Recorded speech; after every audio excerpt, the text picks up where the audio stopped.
Bonjour à tous, bien difficile aujourd'hui de faire des plans à moyen terme pour optimiser un patrimoine. D'un côté, qui peut bien prévoir quand se terminera la crise actuelle? Or, qui dit manque de visibilité sur la conjoncture, dit aussi manque de visibilité sur l'évolution des prix des actifs, qu'ils soient mobiliers ou immobiliers. Et puis l'incertitude ne s'arrête pas là. Avec les difficultés à financer les dettes souveraines, les États cherchent à multiplier les rentrées d'argent et à réduire les niches fiscales. Alors, où en est-on aujourd'hui en matière de défiscalisation? On voit ça tout de suite avec nos trois invités qui ont accepté de participer à ce débat et que je remercie. Evelyne Desré, bonjour. Bonjour. Alors vous êtes vice-présidente d'Anacofi et présidente du groupe Xénith. Jean-François Flitti, bonjour. Bonjour Isor. Alors quant à vous, vous êtes ancien fiscaliste corporate et patrimonial et vous êtes aujourd'hui associé d'Allure Finance Family Office. Et puis Jonathan Lévy, bonjour. Bonjour. Vous êtes président de bienprévoir.fr. Alors cet été, on a eu tout de même quelques éclaircissements en matière de défiscalisation avec le vote de la loi de finances rectificative pour 2011. Alors qu'est-ce qu'il faut retenir de cette loi, Jonathan Lévy? Alors, la principale modification concerne l'ISF et supprime en fait l'ISF pour les patrimoines inférieurs à 1,3 million. Auparavant, on était taxé à partir de 800 000 euros, donc entre 800 000 et 1,3 million, on ne paiera plus d'ISF. Donc il y a 300 000 contribuables qui sortent de l'ISF. Il introduit un nouveau barème pour les gens qui vont payer l'ISF, un barème à 0,25 au premier euro, à partir d'1,3 million jusqu'à 3 millions d'euros, et ensuite 0,5% au-delà de 3 millions d'euros, toujours au premier euro. On a vu également la suppression du bouclier fiscal, qui effectivement va permettre de taxer les très riches qui avaient des revenus conséquents. Et puis il y a aussi un autre point important, c'est l'assurance vie, Jean-François Flitti. En matière d'assurance vie, plusieurs mesures ont été prises. La première vient à augmenter le taux à 25%, le taux au-delà de 900 000 euros par part. Une seconde mesure vient à minorer l'intérêt des démembrements de clauses bénéficiaires. Et une troisième mesure vient impacter les non-résidents qui, jusqu'à maintenant, pouvaient souscrire des contrats pendant qu'ils étaient non-résidents, et le tout en exonération fiscale au profit de leurs bénéficiaires. Un rapport avec l'exit tax? Non, l'exit tax est une autre mesure qui vient toucher, entre guillemets, les chefs d'entreprise qui souhaitaient se délocaliser, qui souhaitaient partir de France en vendant leur entreprise en exonération d'impôt sur la plus-value.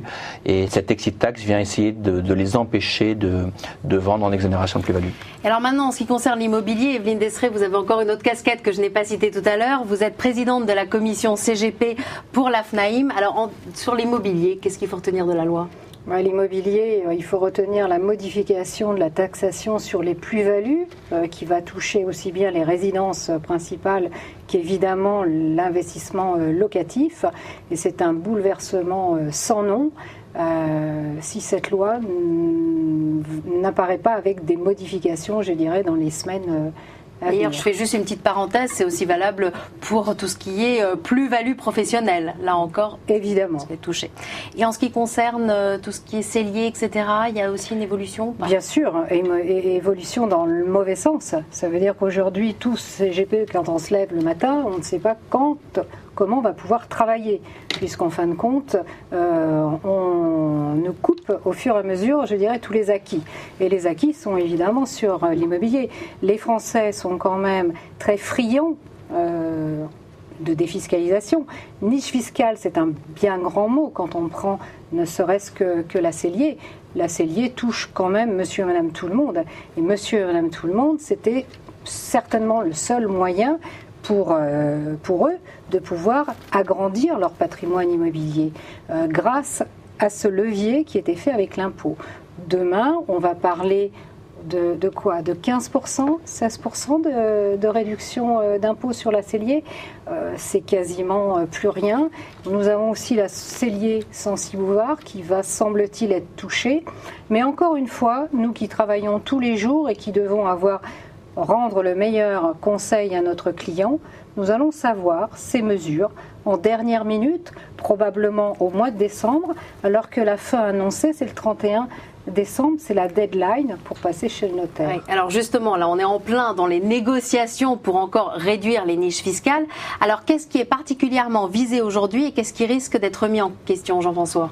La taxation à la fois des hauts revenus ou des hauts patrimoines, puisque le gouvernement a besoin d'avoir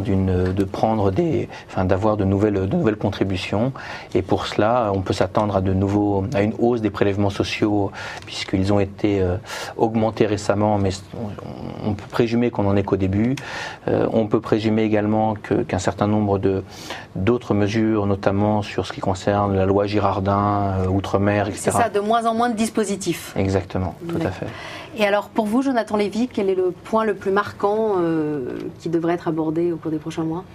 Là, on a annoncé 11 milliards en fait, dans le paquet du mois d'août. L'État aura besoin de beaucoup plus que ça. Sur l'année 2012, par exemple, l'hypothèse sous-jacente aujourd'hui est une hypothèse de croissance de 1,75%. Beaucoup d'économistes disent que 1,75%, c'est très très optimiste, voire irréaliste. Donc l'État va devoir aller chercher de l'argent supplémentaire. Comment est-ce qu'il peut le faire ? Je pense effectivement qu'il peut aller sur la taxation, encore une fois, sur l'assurance vie, augmenter les prélèvements sociaux, probablement, peut-être aller encore plus loin qu'il ne l'a fait. Le plafonnement des niches fiscales, il risque de raboter encore une fois les niches fiscales. Il l'avait fait déjà de 10%, il peut faire 10% supplémentaires et aller au-delà. Et puis même, je crois que en dehors des niches fiscales, il y a aussi, en ce qui concerne l'assiette, si on peut dire, de l'impôt sur le revenu, là encore, il y a des changements.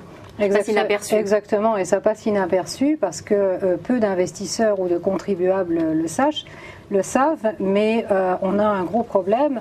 Le législateur a prévu quand même de supprimer les moins 10% du revenu global. Ce qui fait que moins 10% d'abattement. Les moins 10% d'abattement. Il y a quelques années, pas si lointaines que cela, on a supprimé les moins 20% d'abattement. Mais maintenant, on y est. On supprime les moins 10%. Ce qui fait que non seulement on va réduire les niches fiscales, la défiscalisation, mais en plus on va condamner notre contribuable à payer plus d'impôts. Mais alors, dans ce cas-là, Evelyne, qu'est-ce que vous conseillez à vos clients en matière de défiscalisation dans le contexte actuel ? Se dépêcher, de faire quelque chose, de prendre date, mais en même temps en restant absolument vigilant. Parce que ce qu'on aurait bien aimé, c'est que le législateur se pose et peut-être conduise sa démarche à faire des produits qui soient légitimes sur une longue durée. Alors justement, vous, dans l'immobilier, vous qui êtes proche de l'immobilier, qu'est-ce qu'il y a dans l'immobilier qu'on peut faire aujourd'hui ? Dans l'immobilier, eh bien, il faut respecter toujours les 3 règles de l'immobilier, qui sont l'emplacement, l'emplacement, l'emplacement.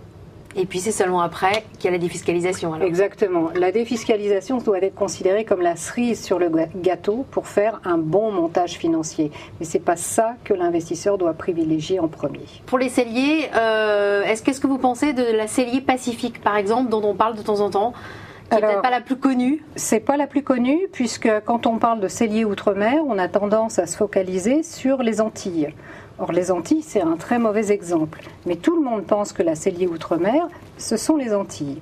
Or, il y a vraiment, et là on peut appeler ça des niches, pas forcément fiscales, mais des niches représentées par la cellier Pacifique. Quand le produit est bien fait, vous avez sur Tahiti, en Polynésie française, des emplacements qui sont particulièrement intéressants avec une optimisation toujours fiscale. Toujours bien regarder également le placement et le rendement, pas uniquement la défiscalisation. Non, il faut regarder l'emplacement et peut-être dans la Polynésie française, regarder justement l'absence d'impôts sur les personnes physiques, tout l'ensemble en fait. Exactement, tout un ensemble, tout. Puisqu'aujourd'hui nous avons des Français qui ont envie aussi d'aller investir ailleurs, à l'étranger, pourquoi pas les conserver sur le sol français en les emmenant en Polynésie.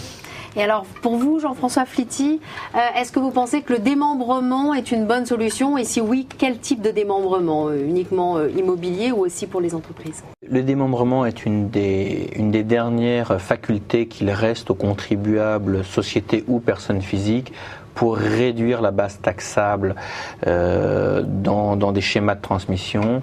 Et ce démembrement peut avoir pour objet aussi bien l'immobilier que le financier. Le financier au travers de contrats de capitalisation, au travers de sociétés civiles de portefeuille, au travers de comptes titres. Quant au démembrement immobilier, il peut permettre également une optimisation en matière, aussi bien en matière d'ISF que d'impôt sur le revenu, que de transmission. Alors vous, Jonathan Lévy, est-ce que vous pensez qu'il faut mettre l'accent sur tout ce qui est dispositif one-shot, c'est-à-dire en une seule fois ? Oui, nous privilégions en fait les dispositifs one-shot aux dispositifs où on récupère, où on a une réduction d'impôt étalée sur plusieurs années, comme par exemple le dispositif Cellier.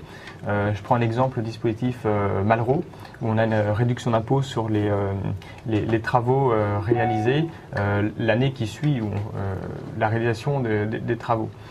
Pourquoi ? Parce que c'est très difficile dans le contexte actuel d'avoir une bonne visibilité de sa situation fiscale sur longue période. Qui peut dire combien il paiera d'impôts dans 8 ans, dans 9 ans ? Donc là, vous êtes sûr et de votre situation, enfin la situation de votre client, et également des nouvelles lois. Exactement. Et donc c'est le système qui sécurise le plus l'optimisation fiscale, à mon avis. Alors je reviens quand même sur ce que vous avez dit tout à l'heure. Effectivement, moi aussi, je partage sur le fait que le sous-jacent est extrêmement important. Il ne faut pas regarder que le dispositif fiscal, l'optimisation fiscale, elle est nécessaire, mais elle n'est pas suffisante. Avant même la fiscalité, il faut qu'on s'assure qu'on fait faire des bons investissements à nos clients. Et ça, c'est valable pas uniquement dans l'immobilier, mais également, par exemple, quand on investit dans le long côté, puisque là aussi, c'est intéressant en matière de défiscalisation pour l'ISF. Donc tout ça, c'est vraiment très important de bien regarder dans quoi on investit et pas uniquement regarder la réduction d'impôts. Exactement. C'est vraiment une généralité qui est absolument nécessaire dans tous les investissements, qu'ils soient immobiliers ou financiers. Vous avez parlé des FIP, FCPI, où on peut avoir une réduction d'impôt ISF ou IR. Sur les FIP FCPI, par exemple, il y a différents types de FIP FCPI. Il y a des FIP FCPI dites de plus-value et des FIP FCPI dites de rendement. C'est-à-dire qu'on va sur des entreprises qui ont une certaine récurrence des résultats, qui sont matures, dont les risques sont beaucoup plus faibles. Le potentiel de gain est certainement plus réduit, mais on a beaucoup plus de chances de récupérer son capital et une partie et un rendement correct de 5-6%. Nous privilégions en fait ces FIP FCPI-là parce qu'elles sont moins risquées pour nos clients. Et avec ça, on a effectivement une réduction d'impôt qui accompagne l'investissement. D'accord, donc ce sera le mot de la fin. Toujours bien regarder le rendement. Écoutez, je vous remercie pour cette note d'espoir, en tout cas. Et puis, si je comprends bien, le métier de CGPI a encore de beaux jours devant lui, puisqu'il devient de plus en plus complexe de défiscaliser. Quant à vous, je vous remercie de nous avoir suivis et à très bientôt.